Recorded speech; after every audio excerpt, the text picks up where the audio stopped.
అందరికీ వందనాలు. ఈరోజు బైబిల్ రీడింగ్లో మొదటి సమూయేలు 9వ అధ్యాయము 10వ అధ్యాయం ధ్యానించుకుందాం. అఫియకు పుట్టిన బెకోరతు కుమారుడైన సెరూరుకు జననమైన అబియేలు కుమారుడగు కీషు అను బెన్యామీనీయుడొకడుండెను. కీషు భాగ్యవంతుడగు ఒక బెన్యామీనీయుడు, అతనికి సౌలు అనునొక కుమారుడుండెను. అతడు బహు సౌందర్యము గల యవ్వనుడు. ఇశ్రాయేలీయులలో అతని సాటి సుందరుడొకడును లేడు. అతడు భుజములు మొదలుకొని పైకి ఇతరుల కంటే ఎత్తుగలవాడు.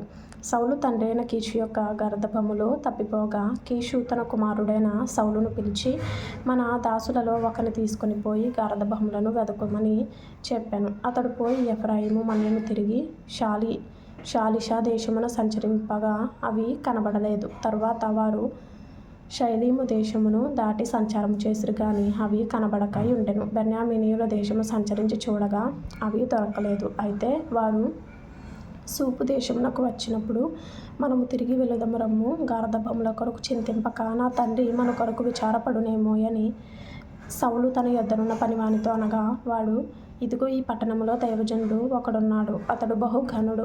అతడు ఏ మాట చెప్పునో ఆ మాట నెరవేరును. మనము వెళ్ళవలసిన మార్గమును అతడు మనకు తెలియజేయలేమో. అతని యొద్దకు వెళుదము రండని చెప్పాను. అందుకు సౌలు, మనము వెళ్ళునెడల ఆ మనిషికి ఏమి తీసుకుని పోవుదుము? మన సామాగ్రిలో నుండి భోజన పదార్థములు సరిపోయినవి. ఆ దైవజనునికి బహుమానం తీసుకుని పోవుటకు మనకేమీ లేదు అని తన పనివానితో చెప్పి, మన యొద్ద ఏమీ ఉన్నదని అడుగగా, వాడు సౌలుతో, చిత్తగించుము, నా యొద్ద పావుతులము వెండి కలదు. మనకు మార్గము తెలియజెప్పినందుకై దానిని ఆ దైవజనునికి ఇత్తుననెను. ఇప్పుడు ప్రవక్తయను పేరు నొందువాడు పూర్వము దీర్ఘదర్శి అనిపించుకొనెను. పూర్వము ఇశ్రాయేలీయులలో దేవుని యొద్ద విచారణ చేయుటకై ఒకడు బయలుదేరిన ఎడల మనము దీర్ఘదర్శకుని యొద్దకు పోవుదము రండని జనులు చెప్పుకొనుట వాడుక. సౌలు, నీ మాట మంచిది, వెళ్ళుదము రమ్మనగా వారు దైవజనుడు ఊరికి పోయిరి. ఊరికి ఎక్కిపోచుండగా నీళ్లు చేదుకొనుటకై వచ్చిన కన్యకలు తమకు కనబడినప్పుడు, ఇక్కడ దీర్ఘదర్శి ఉన్నాడా అని అడిగిరి. అందుకు వారు, ఇదిగో అతడు మీ ఎదుటనే ఉన్నాడు, త్వరగా పోయి కలుసుకొనుడి. ఈ దినముననే అతడు ఈ ఊరికి వచ్చెను. నేడు ఉన్నత స్థలమందు జనులకు బలి జరుగును గనుక ఊరిలోనికి మీరు పోయిన క్షణమందే అతడు భోజనము చేయుటకు ఉన్నతమైన స్థలమునకు వెళ్ళకమునుపే మీరు అతని కనుగొందురు. అతడు రాకమునుపు జనులు భోజనము చేయరు. అతడు బలిని ఆశీర్వదించిన తరువాత పిలువబడిన వారు భోజనము చేయుదురు. మీరు ఎక్కిపోండి, అతని చూచుటకు ఇదే సమయమని చెప్పిరి. వారు ఊరిలోనికి రాగా ఉన్నతమైన స్థలమునకు పోవుచున్న సమూయేలు వారికి ఎదురుపడెను. సౌలు అచ్చటికి రేపు వచ్చునని యెహోవా సమూయేలునకు తెలియజేశాను. ఎట్లనగా, నా జనుల మొర నా యొద్దకు వచ్చెను, నేను వారిని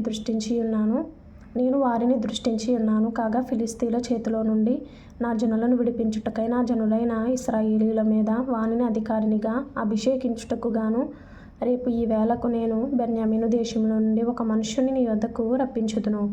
సౌలు సమూయేలునకు కనబడగానే, యెహోవా, ఇతడే నేను నీతో చెప్పిన మనిషి, ఇదిగో ఇతడే నా జనులను ఏలునని అతనితో సెలవిచ్చెను. సౌలు గవనియందు సమూయేలును కలుసుకొని, దీర్ఘదర్శి ఇల్లు ఏది? దయచేసి నాతో చెప్పుమని అడుగగా, సమూయేలు సౌలుతో, నేనే దీర్ఘదర్శిని. ఉన్నతమైన స్థలమునకు నాకు ముందు వెళ్ళుడి. నేడు మీరు నాతో కూడా భోజనము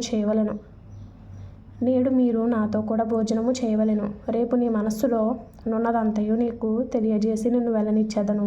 3 దినముల క్రిందట తప్పిపోయిన నీ గర్భములను గూర్చి విచారపడకుము. అవి దొరికినవి. ఇశ్రాయేలీయుల అభీష్టము ఎవరి యందున్నది? నీ యందును నీ తండ్రి ఇంటివారి యందును గదా అనెను. అందుకు సౌలు, నేను బెన్యామీనీయుడను కానా? నా గోత్రము ఇశ్రాయేలీయుల గోత్రములలో స్వల్పమైనది కాదా? నా ఇంటివారు బెన్యామీను గోత్రపు ఇంటివారందరిలో అల్పులు కారా? నాతో ఈలాగున ఎందుకు పలుకుచున్నావు అనెను. అయితే సమూయేలు సౌలును అతని పనివానిని భోజనపు శాలలోనికి తోడుకొని పోయి, పిలువబడిన దాదాపు 30 మందిలో ప్రధాన స్థలమందు వారిని కూర్చుండబెట్టి, పచనకర్తతో నేను నీ దగ్గర నుంచుమని చెప్పి నీ చేతికి ఇచ్చిన భాగమును తీసుకుని రమ్మనగా, పచనకర్త జబ్బను దాని మీదనున్న దానిని తీసుకుని వచ్చి సౌలు ఎదుట ఉంచగా, సమూయేలు సౌలుతో ఇట్లనెను, చూడుము, మనము కలుసుకొను కాలమునకై దాచి యుంచబడిన దానిని నీకు పెట్టి ఉన్నాడు. జనులను పిలిచిద్దనని నేను పచనకర్తతో చెప్పినప్పుడు ఇది నీ కొరకు ఉంచవలసినదని చెప్పి తిని. ఆ దినమున సౌలు సమూయేలుతో కూడా భోజనము చేసెను. పట్టణస్థులు ఉన్నతమైన స్థలము మీద నుండి దిగుచుండగా సమూయేలు సౌలుతో మిద్దె మీద మాటలాడుచుండెను. మరునాడు తెల్లవారునప్పుడు సమూయేలు మిద్దె మీదనున్న సౌలును పిలిచి, నేను నిన్ను సాగనంపుటకై లెమ్ము అని చెప్పగా సౌలు లేచెను. తరువాత వారిద్దరూ బయలుదేరి ఊరి చివరకు వచ్చుచుండగా సమూయేలు సౌలుతో, మనకంటే ముందుగా వెళ్ళుమని ఈ పనివానితో చెప్పుము. దేవుడు సెలవిచ్చినది నేను నీకు తెలియజెప్పు వరకు నీవు ఇక్కడ నిలిచి ఉండుమనెను. అంతటా వాడు వెళ్ళెను. తర్వాత మొదటి సమూయేలు 10వ అధ్యాయం కూడా చదువుకుందాం. అప్పుడు సమూయేలు తైలపు బుడ్డి పట్టుకొని సౌలు తల మీద తైలము పోసి అతని ముద్దు పెట్టుకొని, యెహోవా నిన్ను అభిషేకించి తన స్వాస్థ్యము మీద అధిపతిగా నియమించి ఉన్నాడు అని చెప్పి ఇలాగు సెలవిచ్చెను. ఈ దినమున నీవు నా యొద్ద నుండి పోయిన తరువాత బెన్యామీను సరిహద్దులో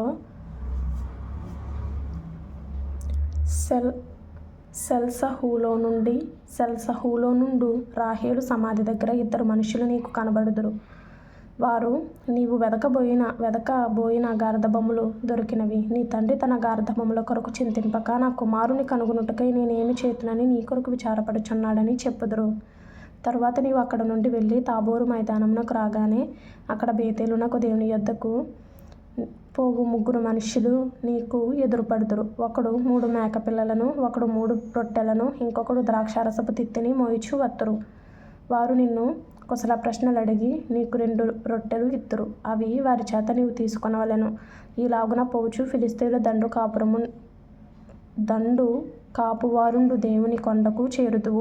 అచ్చట ఊరి దగ్గరకు నీవు రాగానే స్వరమండలము, తంబుర, సన్నాయి, సితార వాయించు వారి వెనుక ఉన్నతమైన స్థలము నుండి దిగివచ్చు ప్రవక్తల సమూహము నీకు కనబడును. వారు ప్రకటన చేయుచు వత్తురు. యెహోవా ఆత్మ నీ మీదికి బలముగా దిగివచ్చును.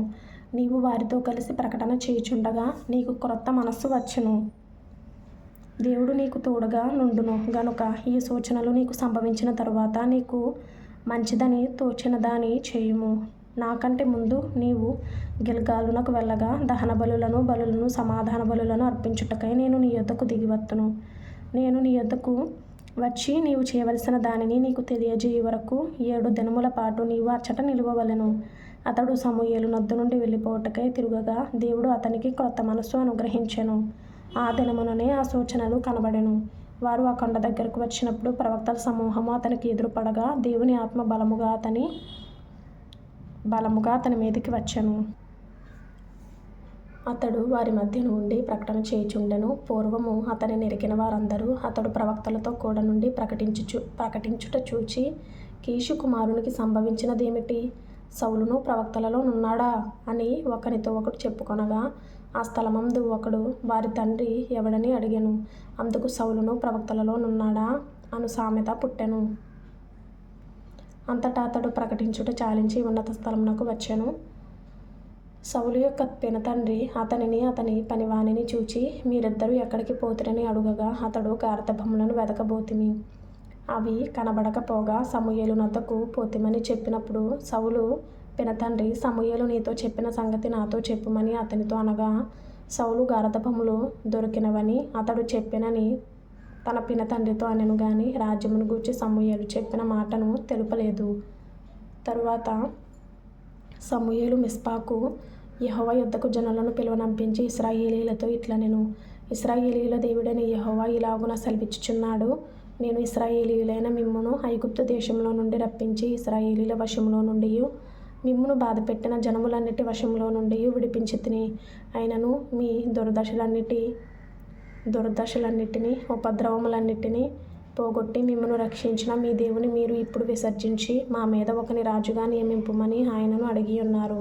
కాబట్టి ఇప్పుడు మీ గోత్రముల చొప్పునను మీ కుటుంబముల చొప్పునను మీరు యెహోవా సన్నిధిని హాజరు కావలెను. ఇశ్రాయేలీయుల గోత్రములన్నిటినీ సమూయేలు సమకూర్చగా బెన్యామీను గోత్రము ఏర్పడెను. బెన్యామీను గోత్రమును వారి ఇంటి కూటముల ప్రకారము అతడు సమకూర్చగా మద్రి ఇంటి కూటము ఏర్పడెను. తరువాత కీషు కుమారుడైన సౌలు ఏర్పడెను. అయితే జనులు అతని వెతికినప్పుడు అతడు కనబడలేదు.